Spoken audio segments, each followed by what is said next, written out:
মার্কিন president Donald ট্রাম্পের সঙ্গে রুশ প্রেসিডেন্ট ভ্লাদিমির পুতিন এবং ইউক্রেনের প্রেসিডেন্ট ভলোদিমির জেলেনস্কির সাম্প্রতিক বৈঠক আন্তর্জাতিক পরিসরে যথেষ্ট আলোচনার জন্ম দিয়েছে।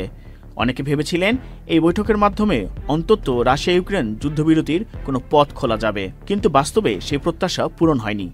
যুদ্ধ অব্যাহত রয়েছে এবং সংঘাত নতুন মোড় নেওয়ার আশঙ্কাও উড়িয়ে দেওয়া যাচ্ছে না।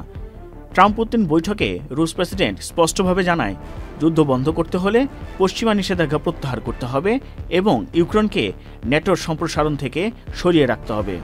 একই সঙ্গে রাশিয়ার দখলকৃত অঞ্চলগুলোকে রাশিয়ার অংশ হিসেবে স্বীকৃতি দেওয়ার দাবি পুনরায় জোর দিয়ে তোলেন তিনি। অন্যদিকে ট্রাম্প জেলেনস্কির বৈঠকে ইউক্রেনের পুনর্গঠন তহবিল, সামরিক সহায়তা এবং ভবিষ্যৎ নিরাপত্তার নিশ্চয়তা বিষয়গুলো গুরুত্ব পায়।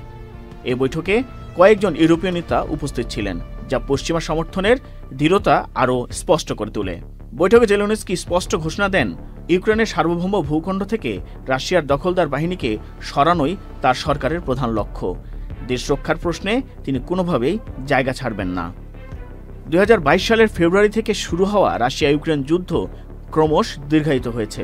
অবকাঠামো ধ্বংস, হাজার মানুষের প্রাণহানি এবং শরণার্থী সংকট ইউরোপ জুড়ে নতুন ভারসাম্যহীনতা তৈরি করেছে। সাম্প্রতিক মাসগুলোতে রাশিয়া পূর্ব ইউক্রেনে সামরিক অভিযান জোরদার করেছে। অন্যদিকে পশ্চিমা সহায়তায় ইউক্রেন প্রতিরোধ চালিয়ে যাচ্ছে, ফলে স্থলযুদ্ধের পাশাপাশি আকাশ ও সমুদ্রপথেও উত্তেজনা বাড়ছে।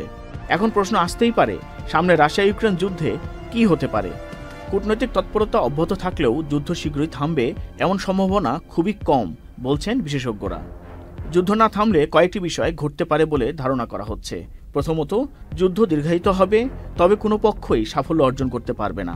এই পরিস্থিতি উভয় দেশের অর্থনীতি ও মানবিক সংকটকে আরও তীব্র করবে। মানবিক করিডর, শস্য রপ্তানি বা সামরিক সুরক্ষার ক্ষেত্রে বিশেষ কারণে অস্থায়ী যুদ্ধবিরতির সুযোগ তৈরি হতে পারে, তবে এতে স্থায়ী শান্তির নিশ্চয়তা থাকবে না। পশ্চিমা সামরিক সহায়তা আরও বাড়লে বা রাশিয়া নতুন করে বৃহত্তর আক্রমণ শুরু করলে যুদ্ধ সীমান্ত ছাড়িয়ে ইউরোপের নিরাপত্তায় বড় হুমকি তৈরি করতে পারে। যুদ্ধে দীর্ঘ ক্লান্তি ও আন্তর্জাতিক চাপ দুই পক্ষকেই আলোচনার টেবিলে ফিরতে বাধ্য করতে পারে। ট্রাম্পের মধ্যস্থতা আন্তর্জাতিক রাজনীতিতে নতুন মাত্রা যোগ করেছে ঠিকই, তবে এখনও তা শান্তির কোনো কার্যকর রূপরেখা দিতে পারেনি। পুতিন তার অবস্থান থেকে সরে আসেনি। জেলেনস্কিও স্পষ্ট জানিয়েছেন তিনি দখলদারিত্ব মেনে নেবেন না। ইউরোপীয় নেতাদের অংশগ্রহণ পশ্চিমাদের ঐক্য আরও জোরালো করেছে, কিন্তু যুদ্ধের ভবিষ্যৎ অনিশ্চয়তা থেকেই যাচ্ছে।